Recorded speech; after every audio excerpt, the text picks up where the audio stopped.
they were just blown away. They were like, oh my gosh, they're like, this is so much incredibly better. And so it kind of spurred me on to not only show people online how to make it, because I'm like, look, this was not that difficult and so much better and so much cheaper to make for your patients. So I got, online, and I put a couple of videos that I thought nobody would watch. And overnight, each of them got like 3,000 views. And I'm like, what geeks are watching this? Like, what? Like, I love this stuff. And I figured I was just kind of preaching to the choir out there. Nobody was, only the people that are really geeky about it. But this is a typical sheet of the cinnamon bark that we get. This is like regular stuff for what comes in for us. It is just amazing. It's from 30-year-old trees from the mountains. I consider it extremely special, and I treat it really special. Like, I even hate to break it up. So have my business Evil Dawn Water, which is a topical that this year 5, we will probably do 3 times my best clinic year ever, which is just crazy. And I'll be honest with you, if today somebody were to offer me an MD license or a DO license in exchange for mine, there's no way I would do it. Not even in a not even, no, you could not pay me to do it, is what it would be. This is Bora from Bone Chill Friend. Today we have our guest speaker, Mark Brinson from Evil Bone Water. Thank you so much for joining today. No problem. Thanks for inviting me. So, Mark, could you please introduce yourself to everyone? Who are you and what do you do? Oh, yeah, sure. My name is Mark Brinson, Doctor of Oriental Medicine. I've been doing this for, oh gosh, maybe going on 30 years now. So I started as a trainer, specializing in rehab and strength and conditioning coach, then a massage therapist in rehab. Then I was a physical therapist. Then went back to 4 years, 3,000 hours for Doctor of Oriental Medicine, 900 hours of osteopathic internships, 600 chiropractic, taught hands-on work internationally for about a decade. I think I've probably helped start for myself or others 14, 15 clinics over the years. And now I have a clinic that's in St. Simons Island, Georgia. But I also have my business Evil Dawn Water, which is a topical that this year 5, we will probably do 3 times my best clinic year ever, which is just crazy, especially since we don't advertise. We've never spent any money. We just sink everything back into it. So it's I guess you could say I've had a very, very good, successful time in Chinese medicine, in the business of Chinese medicine, but it wasn't just like all roses all along the way either. Wow, that's great. So, how did you start, or what made you want to become an acupuncturist in the first place? I didn't. Honestly, I was going to be a DO, an osteopath, and a lot of people don't really understand osteopathy as much. Basically, the license is the same as an MD, but it used to be that they would do a lot of hands-on manipulations, fascial manipulations, very holistically oriented in the body. It's changed so drastically that now it could be your gynecologist, it could be your sports orthopedic guy, it could be just about anybody. But anyway, that's what I wanted to do. I had taken all those osteopathic internships, and I just loved old school hands-on medicine and learned so much. But then only reason I went to physical therapy or was a physical therapist is to raise money for osteopathy school. I've been self-made all along the way. I never had anything loaned to me or given to me. So I've been self-funded through everything. So anyway, I started getting catalogs in, because back then you couldn't just look at the curriculum online. You had to order, like send away for a catalog. So I started getting these catalogs in, and I was so excited to get out of physical therapy. It was my least favorite profession that I've done. But I started getting these catalogs in, and it's basically MD programs, like regurgitated MD programs with maybe a half a dozen holistic classes, no hands-on stuff for the most part. And so I started freaking out. I'm like, well, this isn't the way this was supposed to be. Now, from other countries, I would get stuff in that did look like that great holistic education. And basically, I found out what happened is in the late 70s, when the license for DO became the same strength as a license for MD, the American Medical Association contacted every osteopathic college in America and said, you either mirror our curriculum or we'll shut you down. So basically, half the schools closed and the rest complied. And the curriculum, here's the reason that I didn't want to do it, is fully 2/3 drugs and drug interactions. That is what the bulk of an MD curriculum is. Where you start to learn most of your doctoring is when you get into your internships and your residencies and your things like that. So that's where you lay it on. But I had zero interest in prescribing anything. It just wasn't like on my radar. So I had a minor existential crisis. There would be many of those throughout the years, as it turns out, but they always usually turn out good. And so I kind of just freaked out. But after a couple months, I kind of backdoored the whole thing. I thought about it, and I'm like, well, I don't want to. What do I want my office to look like? What do I want my work week to be like? What tools do I want to be able to have for my patients? What do I want to be able to do? How many days a week do I want to work? What do I want my staff to be like? What do I want my income to be like? All of those things. And so honestly, I just looked for a license that covered everything. And in Florida, Doctor of Oriental Medicine acupuncture physician is fantastic. It covers basically anything that you're well trained to do, except prescription drugs and surgery. So everything from over the counters to natural injections to manipulations to just the broad scope of everything. So being deathly afraid of needles, overnight, I decided that was my path. And the next month I was in. Started the program in St. Pete, Florida, what used to be the best school in the nation, very easily. We had 18 double doctors from China that were just amazing, had all been heads of their department. They were MDs and DOMs. And I couldn't have picked better. So when I got into school, I fell in love with it pretty quickly. I didn't have a belief system for it, but I didn't have a belief system against it.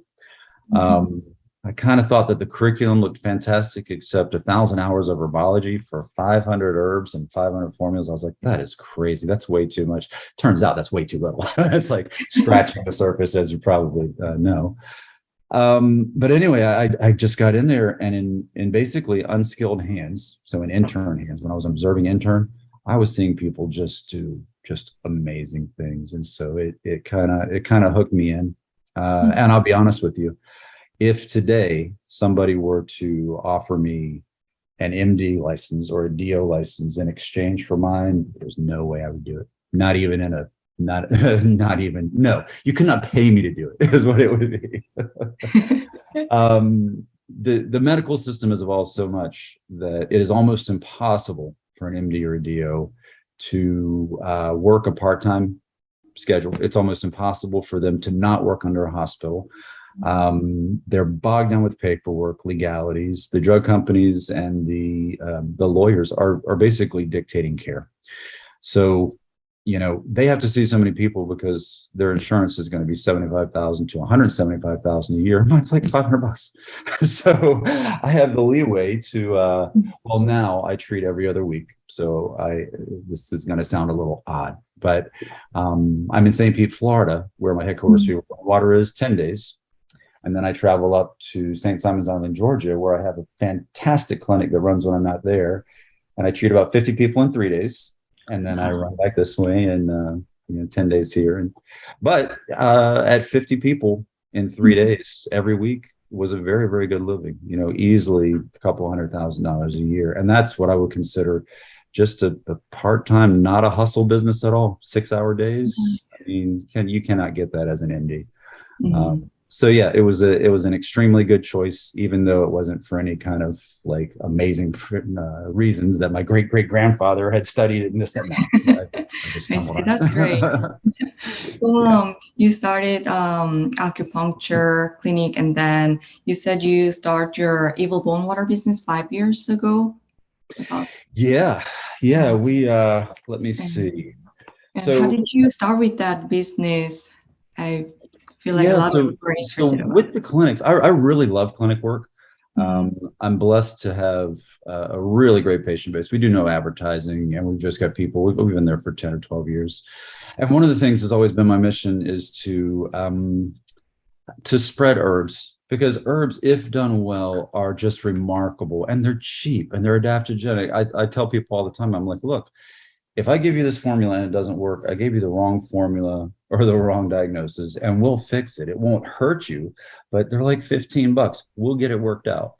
And we always do. So in a small conservative town where I'm seriously am still the witch doctor to a lot of people. I'm very, very well known by all the MDs, and everybody respects me. But I'm the witch doctor in a small southern town.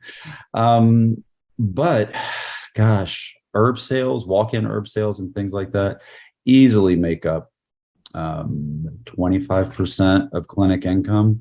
So basically, if I were to prescribe 2 formulas for everybody that walked through my doors, that's how many herbs we sell in a month. And so, but basically, I want to be able to get things that are impactful. I want to bring it to them safely. And that's where Evil Bone Water started to come in, because my 2 clinic mainstays forever.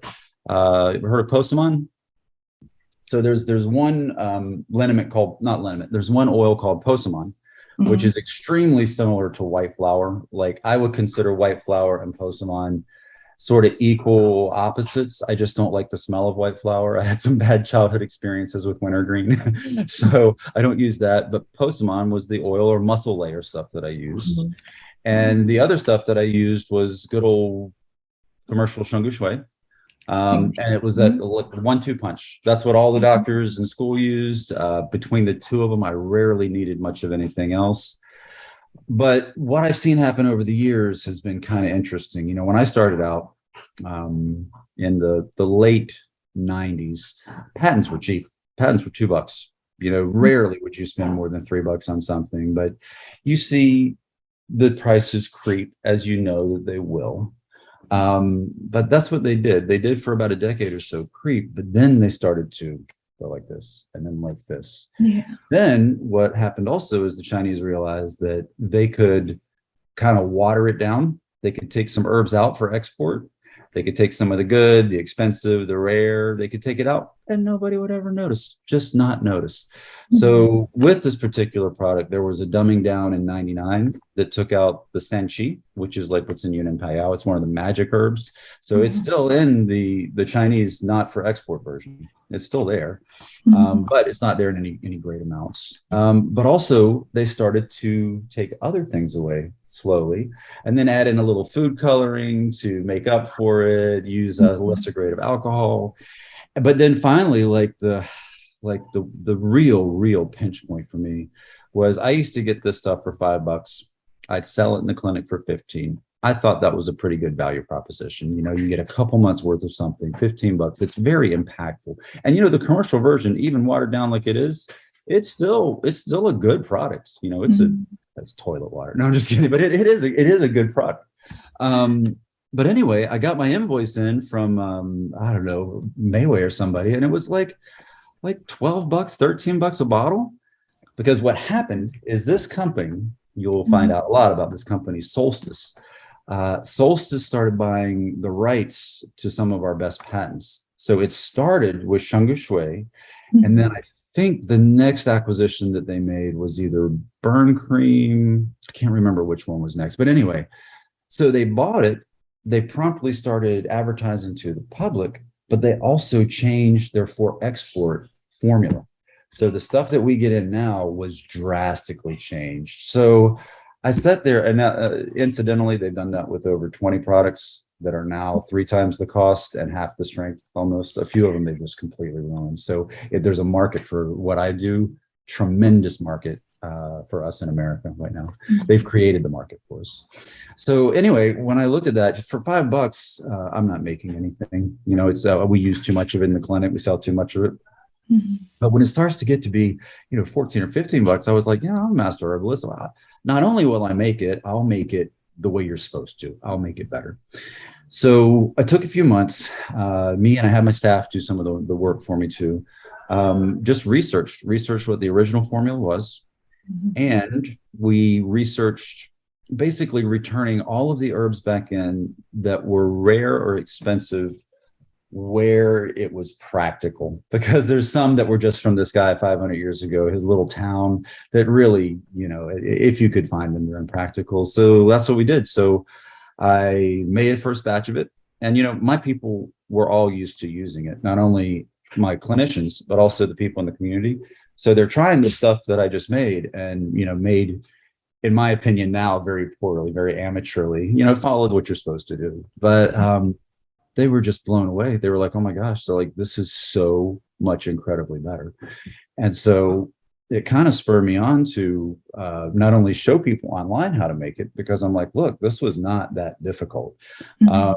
And so much better and so much cheaper to make for your patients. So I got, online, and I put a couple of videos that I thought nobody would watch up. This is almost exactly 5 years ago. And overnight, each of them got like 3,000 views, like a part 1 and a part 2. And I'm like, what geeks are watching this? Like, what? Like, I love this stuff. And I figured I was just kind of preaching to the choir out there. Nobody was, only the people that are really geeky about it. So then when I saw that, and this is, you go back 5 years, this is when videos didn't get that many views. You know what I mean? We're still in the infant age of social media. And so I expected a bunch of questions. Where did you source this? How did you find that? What variety of this are you using? Because there were some pretty decent questions that need to be overcome with the formula. It's not a secret formula, but there's some things that are hard to get or hard to figure out. That wasn't the question. The overwhelming question was, can I buy some? So I just flippantly was like, well, I'm thinking, my bottles come in a case of 24. They're already separated and everything. If you buy a case of 24. So we had 3 orders the first week. We had 5 orders the second week. We had, 5 the next, 5 the next, to the point where in that first 2 months, we started stressing Mayway, we started stressing Camel, we started stressing the distributors where they either didn't have it to send us, and I'm not going to mention any names, but a couple of them tried to pass off some really crappy bottom of the barrel type herbs on me. And I just called them back and I'm like, what you sent me? And they were like, well, that's all we had, and blah, blah, blah, So I took a extremely big leap of faith. Botanical biohacking, Andrew Miles and Zulan, his wife, have I don't think it's called really an herb company. They have herb agents where you can they only deal in imperial grade herbs, the highest quality available on the market currently. That's all they deal in. And your minimum cumulative order is 2 kilos per herb, or I think it's 80 or 100 kilos total order. So I was just like, well, I got all these pre-orders, roll the dice, just throw out there a couple $1,000s of the herb order. And in our profession, several $100s is like a big thing. Incidentally, our herb orders now are $12,000. And quite often, I've never thought that I would throw anything around like that. It's crazy. It's crazy even when I think about it now. But anyway, made it with that quality, and it was insanely different. It was so remarkably different. And you've probably seen this, online, but this is a typical sheet of the cinnamon bark that we get. This is like regular stuff for what comes in for us. It is just amazing. It's from 30-year-old trees from the mountains. It's I consider it extremely special, and I treat it really special. Like, I even hate to break it up, but I don't even break it up until right before we're going to use it or put it into something. So anyway, that's how it all started. And what's happened is it's organically grown. Just it grows every single week without us really doing much of anything to it. So it's been good so far. Very, very good. Now I say without us doing anything to it, but like with what you're talking about with people, your mission to help people, it didn't just happen on its own. I've got a very, very strong business background. In my 20s, I studied business incessantly. A lot of stuff I studied, I did not have the resources or the money to be able to utilize, but now it's all coming back. So there are things that I put into place, a structure, so to speak, that most people thought, and some still think that I'm crazy for, that's playing out, which I think is really important. Mhm. So Anyway. continue on that thought. Do you have any specific advice for those who want to build business in acupuncture field? That want to do what in the You acupuncture? want to build a business in acupuncture field? Yeah, I do. Very first thing, I want you to realize something coming out of school that they don't kind of tell you. A couple little things. One of them is that you can make the exact, almost everybody can make the exact same type of salaries that people are talking about out there. You can make $100,000 a year without that many hours per week. You really, really can. But you have to realize that you're not going to start really making any kind of money until at least 20 patients a week. So, and if you see just 20 patients a week, 25, 30, you can have a decent lifestyle. You will not make $100,000 a year for the most part. You know what I mean? You're not going to have a Mercedes. You're not going to have this or that, but you will be able to live comfortably and, you know, have a good life. But if you want to make doctor money, it becomes work. You know, I say that I see 50 people and whatever it is, 25 hours, 30 hours a week. It's work. I love it. But you have to just kind of embrace that. I think that would be one of the biggest things that I would tell people, that to realize this is going to be a job. It's going to be one that you'll love, and you can make it. There's just simple formulas out there. And right now it's a fantastic time because a lot of this stuff, people are willing to share advice for free, which is one of my big things. I love being able to give people that kind of advice. The other thing is, if that's your aspiration, as quickly as you can, start moving into a model where you're getting somebody to answer your phones for you. A lot of us go into the profession for all the best reasons, and we have really big hearts and have a little bit of a difficulty with separating patient and the person, so to speak. But you need to set up some barriers that'll sort of, you know, protect you and things like that. Highly recommended.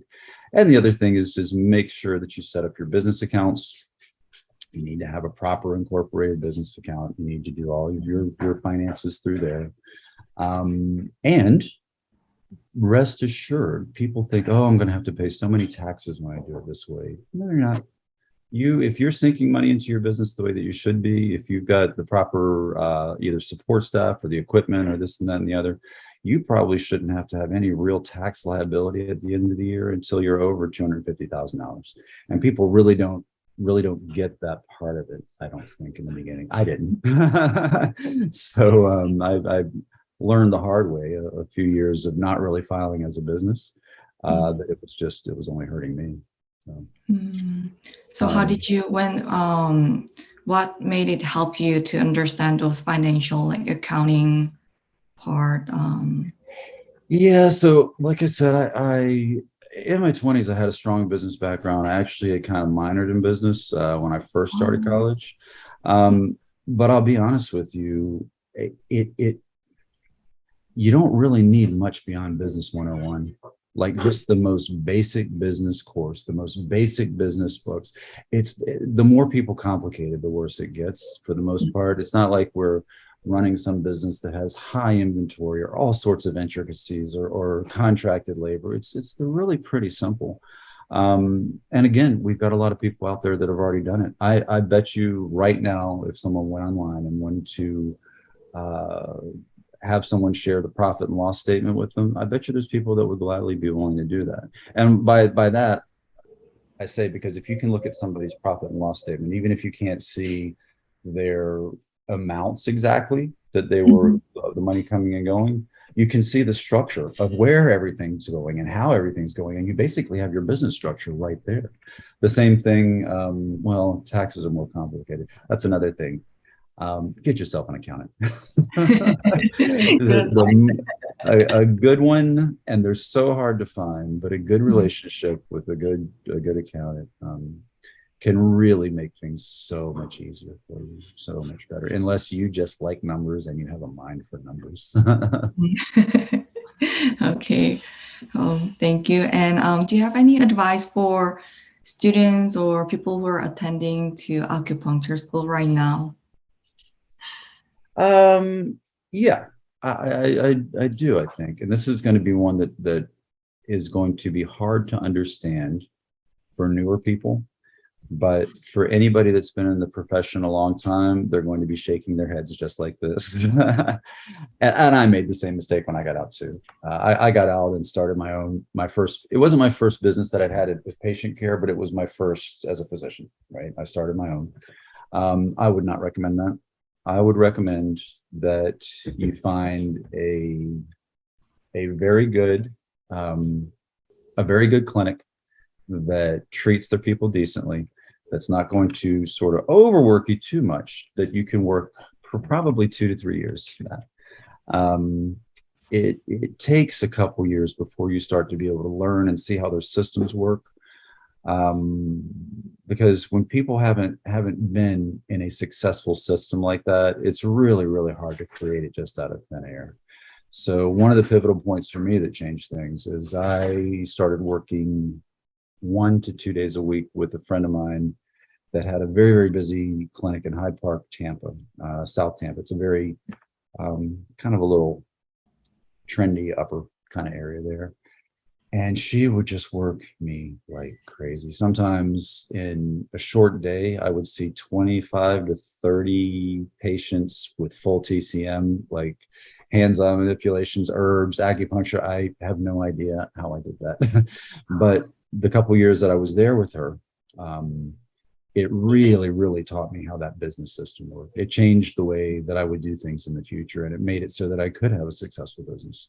So, sure, did she make a lot of money off of me? Absolutely. Did it really matter? I was happy with my paycheck, so it really didn't matter how much she was making off of me. And I would say that seek out a place where you can work for 2 to 3 years, and let the person know, look, I'll gladly give you 2 or 3 years to learn as much as I possibly can. But after that point, I, will probably move on. And then at the end of that time, do a serious self-assessment. Think to yourself, like, is running a business or owning a business something that I really want to do? Or is that a lot of hassle and a lot of responsibility that I really don't think that I need to take on? Because again, you'll be right back in the same boat. If you're not seeing more than 20 people a week, you're just going to have a simple little casual lifestyle business. But yeah, I would look to that first. And that's one of the things that we just don't have in our profession very well. The chiropractors have it, it's physical therapy. They'll always go into a big practice. MDs, you do your internships and residencies. We don't really have that much of a mentorship, but we're at a point now in the profession where we're getting powerhouse clinics that are strong enough to be able to plug people in. So that would be one of my biggest recommendations. Okay, well, thank you. I think that's great advice for students. Sure. We have one more question for you. You briefly talked about your product, but can you please tell us more about your product? What is it for, and like how many people are using it, and like sure. For you, like how many herbs that in the formula? Yeah. So basically, once we got the formula refined, it's become quite an involved process, because we're extracting every bit that we can get out of these things. But we've had something interesting happen. In hundreds of thousands of bottles, we have had 0 real reactions of any note. Like, people that are allergic to some of the ingredients aren't allergic to it. Just crazy results that are happening with it. And I think it's because at that level of herbs, there's not only, no GMO and whatnot, but there's also no pesticides, there's no chemicals, there's no contaminants, there's nothing. They're super, super clean. But then also, we still continue to use Everclear grain alcohol, like Everclear 190, as opposed to ethanol, which people still think I'm crazy for. But if you just put the two side by side on your skin, there is a very, very obvious difference almost right away. And I'm not sure what contributes to the safety But it's got to be something. So I'm going to keep doing it at that high level. So what does it help with? It was originally designed to help with bone, tendon, ligament healing. But we've seen just crazy things. Weekly, people tell us something that it did, and I'm like, it did. You did what with it? Infection. So like putting someone a Q-tip on a bad tooth. We've had people use it on hemorrhoids. It stops bleeding. We have one of the more interesting ones. We had somebody use it externally to stop uterine bleeding, and it sure enough did. Burns, skin conditions, and one of the really weird things that we don't understand completely is it seems like it changes skin permeability quite a bit. So anything that you use afterwards is going to have a much greater effect. So the first and most notable one was topical CBD for pain relief. So people were finding that if they would use evil bone water first, let that sink in for a second, that instead of the CBD taking 30 to 40 minutes to kind of kick in, it would kick in about 15. And instead of lasting 4 hours, it would last 6 hours. And we just keep finding that with a ton of other stuff. The one that caught me off guard most recently was we had somebody that said that it took care of their nail fungus. And I'm like, there's not really antifungal properties as much that I know of in it. But I think what it did is it wasn't that it took care of it. Whatever they were using was working very, very slowly. But then when they added evil bone water to it, it made it work like on turbo. So basically, you put it on everything. when in doubt, put some evil bone water on it. And it's strong enough that you'll know the difference within days, but it's safe enough that it won't bother anything. Spritz it. It's a great bug repellent. Bugs hate it. Any kind of a bite, you can take away a wasp sting within a minute. I had a practitioner last month that put it on a bee sting, and it was just totally gone. And they have an EpiPen. They're highly allergic to bees, and they tried that first, and it was just disappeared. I'm like, I don't know. Actually, I do know. There's this flowering bush that grows in Tibet called Banuidan. That's a rare herb. And we have that in there, and I think it's got really, really strong antihistamine and skin, lung clearing properties. I think that's the magic in there. I can't tell you who exactly, but we've even been picked up by some elite special units in the military that are using it in their combat packs, and they're using it on missions. And I don't know how that happened. That was by you guys out there. No, I know. I was like, oh, that was so cool when we got that call. They're the only people that we sell to that are not acupuncture physicians. We're only acupuncture physicians because my thing is I want to promote the whole profession, right? We sell it to you guys really cheap to keep the online price high, but in your clinic you can sell it for whatever you want. So somehow one of you guys got it into the hands of some elite units out there that love it. Yeah, and like I said, the best thing is it's you guys are all helping me help a lot more people than I can with just my own two hands. And that's one thing that I do want to impart to newer people that are getting out of school. This moment in history is so ready for this type of thing. It is so easy compared to just 5 to 10 years ago to get a product, to bring it to market, to get the highest quality, to get all the equipment that you need. If I literally would have tried to start this 5 years before, it would have been next to impossible without a very large bankroll to be able to do it. But now it is the easiest thing in the world. Now, that doesn't mean that you don't need to study business and get the business sense in order to know what to do with it as it grows, because you can get that product and all that stuff together really, really quickly. But then what do you do with it? Where do you take it? But there's so many things that are opened up now with this this sort of watered down export market that we have, and Solstice gobbling up as many things. If you find a product that you just really, really love and think that you can do better, huge market for it. I know that we probably all use it. So that's great. Keep that in mind. Wow. I have one more question. Sure. How did you come up with Evil Bone Water name, and then how do you do the labeling? The design is very antique and I love it. It really goes with the name. So yeah, it's interesting. So you've got kind of the label there. Um, when I was in school, I told you I had these 18 double doctors from China that were just amazing. I mean, these guys were so great, guys and girls, so good. And in school, it was coming at us so quickly. I had to decide in the herbal program whether I wanted to learn the Latin and the common name, or I wanted to learn the Chinese and the common.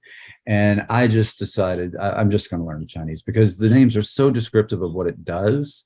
And Latin was never my thing. So I embarked upon learning some medical Chinese, and I'm so thankful that I did it that way. It just makes my life so much easier. But during one of the first year, second year, or something like that, in clinic, one of the interns asked the fantastic herbalist, he's like, well, what does Shungu Shui mean? And he goes, oh, evil bone water. And I looked at him and I'm like, that doesn't mean evil bone water. I didn't say it. I mean, respectfully, I did not say it. I'm like, that means like correct or rectify bone water. So anyway, I just kind of let it go. I thought he was just messing with the students, which they tended to do sometimes because they knew all of us weren't going to make it. So they're just like, yeah, first year or so. But then year 3, another time a student goes, you know, what does Shungu Shui mean? And another herbalist goes, oh, evil bone water.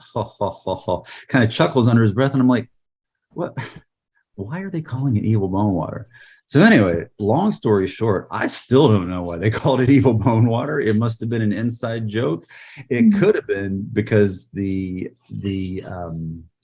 formula was kind of appropriated by the Chinese government, taken from the family in order for one of the people not to get executed for sedition or something. I don't know. I have no idea.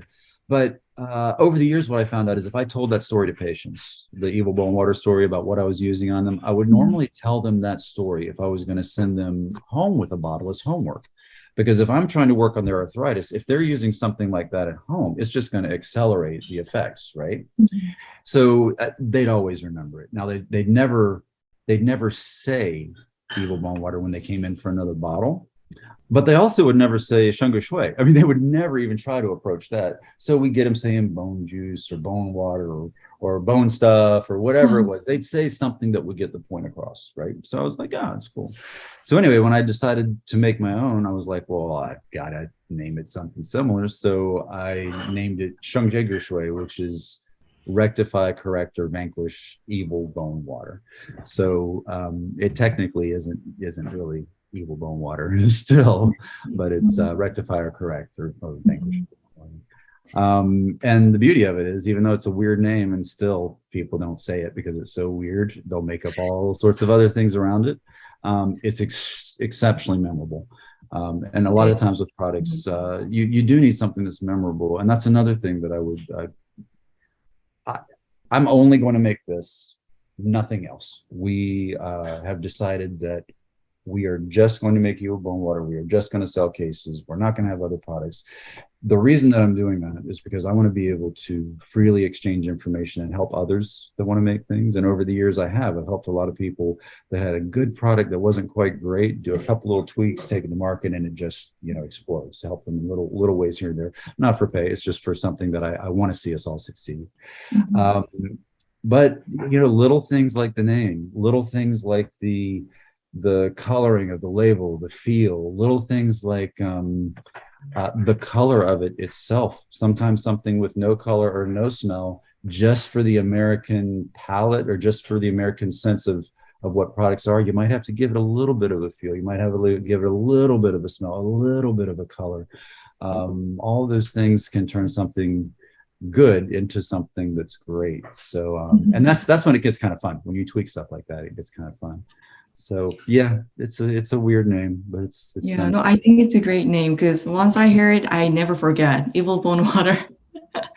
That's the thing. Yeah. It becomes memorable. Yeah, it's been really, really neat. Sometimes we'll go someplace just out of the blue, and either my wife or I will say to somebody, "Oh, we make something called evil bone water," and the person's like, "I've heard of that." And we're just like,